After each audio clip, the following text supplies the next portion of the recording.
Un nuevo ataque de Israel en Siria causó la muerte de al menos 5 personas, entre ellas la de un comandante de la Guardia Revolucionaria iraní. La ofensiva se produjo en un edificio donde se cree que se reunían líderes alineados con Irán, un bombardeo que aumenta las tensiones regionales. Discrepancias sobre el futuro de la Franja de Gaza. El primer ministro israelí, Benjamin Netanyahu, rechazó cualquier soberanía palestina en el enclave cuando termine la guerra, mientras que el secretario general de la ONU, Antonio Guterres, reiteró que negar la solución de 2 estados era inaceptable. Volodymyr Zelensky invitó al expresidente Donald Trump a visitar Ucrania, luego de que este asegurara que podría terminar la guerra en 24 horas. Las declaraciones del mandatario se producen en medio de la espera por la ayuda de Occidente para poder defenderse de la invasión rusa. Hola, bienvenidos a una nueva emisión de Noticias en France 24. Los saluda Andrés Mesa Muñoz. Empezamos en Siria. Este sábado al menos 5 personas murieron en un ataque aéreo de Israel en Damasco. Según autoridades iraníes, eran miembros de la Guardia Revolucionaria, considerada como el ejército de inteligencia iraní. Las autoridades sirias e iraníes afirmaron que Israel es el responsable de la ofensiva, un nuevo ataque que aumenta el riesgo de escalada regional del conflicto en Gaza. Sandrina Exil tiene los detalles. Escombros y muertos en esta calle de Damasco. El ataque, que se llevó a cabo con al menos 4 misiles, destruyó por completo un edificio de 4 plantas. Un testigo quedó conmocionado al ver su hogar dañado por la explosión. Esta mañana oímos el sonido de 3 explosiones consecutivas. Su objetivo era el edificio que estaba detrás de nosotros. Como saben, nos quedamos conmocionados. El ataque mató a varios miembros de la Guardia Revolucionaria de élite de Irán, incluido el jefe de la unidad de información de la fuerza en Siria.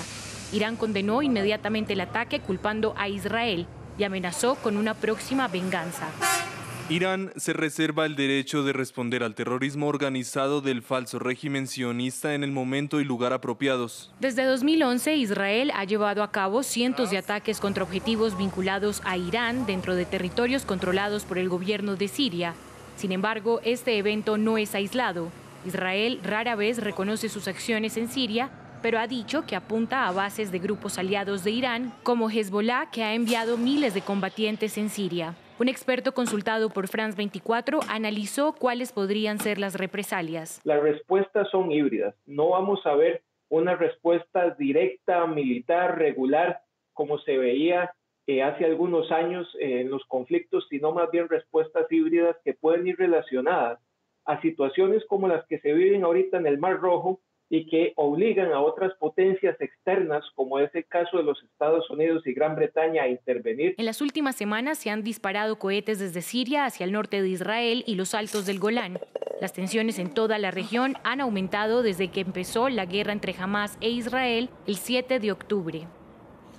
Y a propósito de la guerra en la Franja de Gaza, de acuerdo con las autoridades del enclave, al menos 165 palestinos perdieron la vida en las últimas 24 horas en medio de la ofensiva del ejército israelí, lo que eleva la cifra de muertos a casi 25.000. Nuestro corresponsal Federico Cuevas Berrena también nos entregó detalles sobre este balance.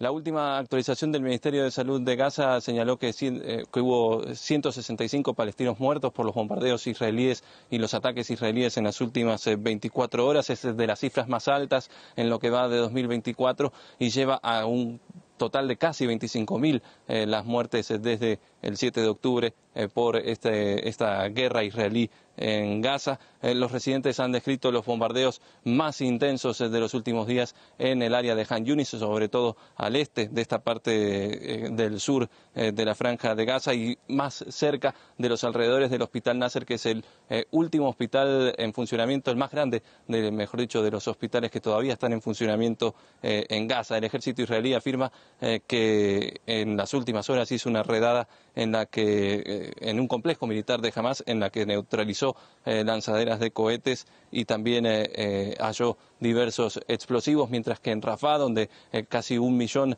de personas está desplazada por la fuerza, por los combates y se hacinan sufriendo hambruna y condiciones precarias en cuanto a la higiene. También hubo un acto que llamó la atención, que es que el ejército israelí lanzó allí panfletos reclamándole a los habitantes de Gaza que si tienen información sobre el paradero de los rehenes hagan una llamada y con una pregunta un tanto dura para los gazatíes, que es que si querían regresar a sus hogares tienen que conseguir información sobre los rehenes, un acto que desde diversas organizaciones y también desde el grupo islamista Hamas califican como parte de una guerra psicológica. Las conversaciones sobre la solución de los dos estados entre Israel y los territorios palestinos ha provocado una serie de discrepancias entre los líderes mundiales en las últimas horas. El primer ministro israelí Benjamin Netanyahu reiteró este sábado su oposición a que haya una soberanía palestina en una eventual posguerra, lo que contrasta con las declaraciones del presidente estadounidense Joe Biden, quien había dicho que Netanyahu no se oponía a ello. En una intervención durante la cumbre de los países no alineados en Uganda, el secretario general de la ONU, Antonio Guterres, condenó la postura israelí. La negativa a aceptar la solución de dos estados para israelíes y palestinos y la negación del derecho a la condición de Estado para el pueblo palestino son inaceptables. Esto prolongaría indefinidamente un conflicto que se ha convertido en una gran amenaza para la paz y la seguridad mundiales. Exacerbaría la polarización y envalentonaría a los extremistas en todas partes. El derecho del pueblo palestino a construir su propio Estado debe ser reconocido por todos. Pasamos ahora a la República Democrática del Congo, donde Félix Tshisekedi, quien fue reelegido en diciembre para un segundo mandato, tomó posesión este sábado en Kinshasa. Unas elecciones que fueron criticadas por la oposición y la Iglesia Católica. El presidente congoleño tendrá que afrontar numerosos desafíos, tanto de seguridad como económicos o de cohesión nacional. Les contamos cuáles son los principales retos. Casi 3 semanas después de una arrasadora victoria en las elecciones generales de la República Democrática del Congo, Félix Tshisekedi se posesiona por un segundo mandato como presidente, un nuevo periodo que vendrá acompañado de crecientes desafíos, entre ellos la inseguridad y una economía en dificultades. Al comienzo de su primer mandato, Tshisekedi prometió poner fin a la violencia en el este del Congo, diciendo que estaba dispuesto a sacrificar su vida para que volviera la paz. En lugar de eso, la situación ha empeorado. El grupo rebelde M23 se ha apoderado de grandes extensiones de territorio en el este del país y casi 1 millón de personas se han visto obligadas a huir de sus hogares solo en 2023. Desde el punto de vista económico, el Congo ha pasado apuros bajo el mandato de Tshisekedi. El valor del franco congoleño ha seguido cayendo en picada. 1/4 parte de la población congoleña padece hambre e inseguridad alimentaria y el 62% vive por debajo del umbral de pobreza. Solo el 15% de los ciudadanos tiene acceso a la electricidad.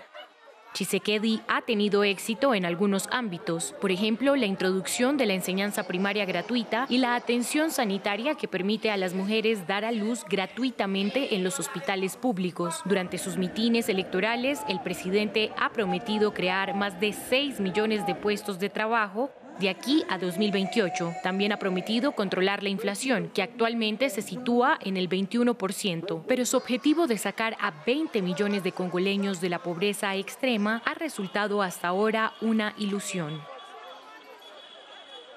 En noticias de la guerra en Ucrania, el presidente Volodymyr Zelensky invitó al expresidente estadounidense Donald Trump a Kiev después de que éste afirmara que sería capaz de detener el conflicto en 24 horas de ser reelegido. Sus comentarios se dieron durante una entrevista con un medio de comunicación británico y justo cuando el país busca apoyo económico de sus aliados de Occidente para poder financiar su defensa en medio de la invasión rusa. En esta entrevista, Zelensky reconoció que Ucrania no podría sobrevivir sin la ayuda estadounidense. Cuando Trump dice que va a terminar la guerra en 24 horas, me parece que, ¿cómo lo pongo esto? Muy peligroso. Lo que dice es, se lo explicaré. Tomará sus propias decisiones. Ni siquiera estoy hablando de Rusia, pero sin ambas partes, sin nosotros. Ahora hablaré de nosotros. ¿Por qué? Porque si dice esto públicamente me da un poco de miedo, aunque he visto muchas víctimas, pero realmente me estresa un poco, porque significa que si su idea de la que nadie ha oído hablar, si su idea no funciona para nosotros, para nuestro pueblo, entonces hará todo lo posible para lograr la aplicación de su idea de todos modos. Y esto es lo que me preocupa un poco. A propósito de la guerra en Ucrania, los ataques en la ciudad de Kharkiv no cesan.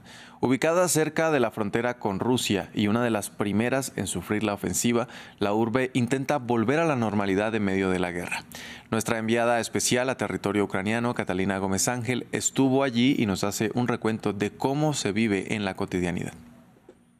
La ciudad de Kharkiv, la segunda ciudad de Ucrania, nunca ha dejado de estar atacada por las fuerzas rusas. Por el contrario, ha sido azotada constantemente desde el comienzo de la invasión a gran escala. Las fuerzas rusas estuvieron a la entrada de la ciudad, desde allí atacaban constantemente toda el área urbana, especialmente algunos barrios en la periferia de la ciudad que quedaron bastante destruidos en su momento. La situación cambió un poco cuando las fuerzas ucranianas lograron expulsar a las fuerzas rusas de la provincia de Kharkiv a finales del 2022. Sin embargo, los ataques continuaron y estos se han intensificado en las últimas semanas, lo que hace la vida de la población de Kharkiv aún más difícil de lo que ya era hasta el momento. Este es un hotel, el Kharkiv Palace, el hotel más grande de la ciudad, que fue atacado días atrás. No ha sido el único hotel atacado, hace otros pocos días atacaron al Park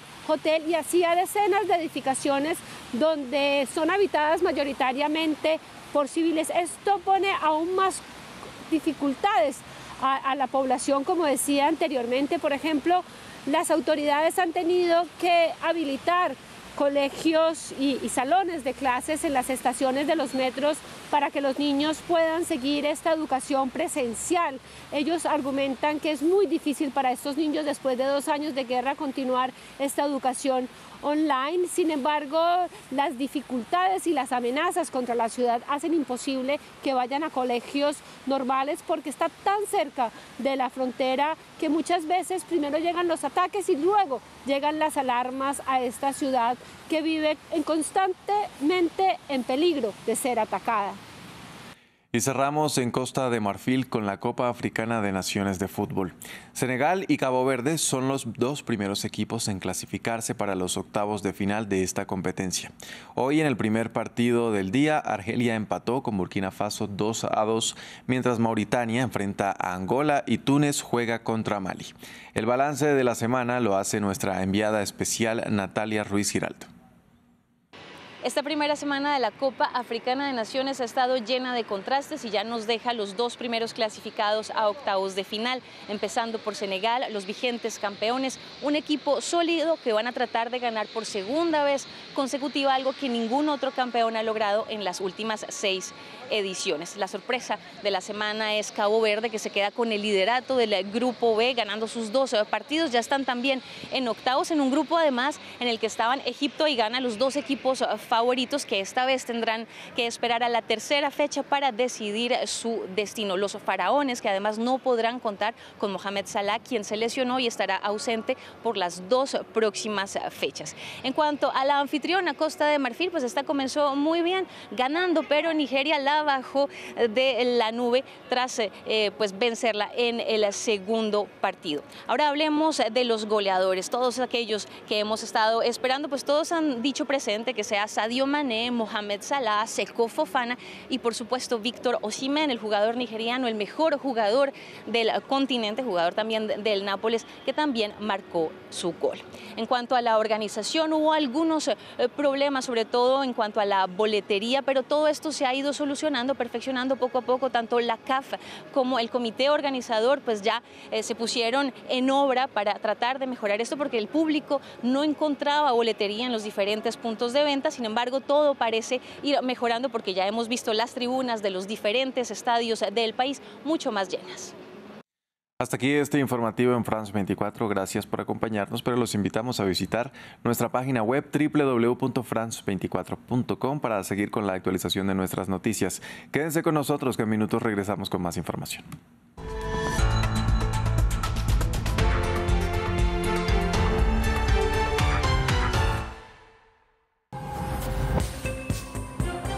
Siga todas las noticias del deporte con France 24. Todas las imágenes, todas las reacciones, todos los resultados. Deportes en France 24 y France24.com.